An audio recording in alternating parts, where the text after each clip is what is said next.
Nalulugi na raw po ang ilang bar sa Baywalk sa Maynila. Mula kasi ng ipagbawal ni Mayor Alfredo Lim ang pag-inom ng alak doon, kumonti na raw ang kanilang mga parokyano. Nakatutok si Cesar Apolinario. Inabutan naming tinatanggal ang stage sa bar na ito sa Baywalk. Inalis na rin ang mga kable ng kuryente. Hindi na raw kasi kumikita ang mga bar mula na ipagbawal ang alak dito. Ang knockout bar na pag-aari ni Manny Pacquiao, baka magsara na rin. Nawala kasi ang kita nito na dating mula 20,000 hanggang 50,000 pesos sa beer pa lang. Palagi talagang mawala sa amin. Kasi sa gawa lang nawala. Kasi beer lang talaga yung pinakamalakas dito sa amin.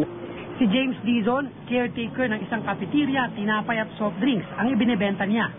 Dama na rin daw nila ang pagbagsak ng negosyo mula nang ipagbawal ang alak. Kumonti na raw kasi ang pumupunta sa Baywalk. Yan ang pinaka, what you call this, yan ang pinaka-concept dito sa Baywalk.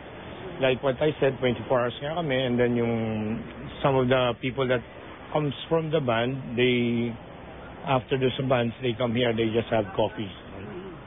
So, medyo kumonti? Yes, kumonti. Nanindigan naman si Mayor Fred Lim, base raw sa ordinansa ng Maynila. Sa ibang lugar ng Maynila, pag nahuli ka na, nakita ka ng pulis, umiinom sa bangketa, hulihin ka eh. Bakit magiging exempted doon? Nagbabala na rin si Lim na ibabalik ang kanyang kontrobersyal na spray painting campaign.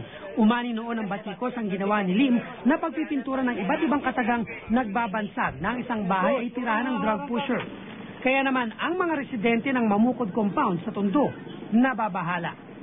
Paano kayong mga kabataan na nakatara doon, mga nagsisipag-aral, mga nag-i-empleo, na mga anak-anak nila, siyempre nakakahiya rin naman na yung bahay nila may spray na gano'n. Mga tao nagre-reklamo na yung mga kampanyang ginawa ko, yung sa drug pushing, hindi pinagpatuloy. Di dapat ipagpatuloy yung kampanya. Cesar Apolinario, Nakatutok, 24 Oras.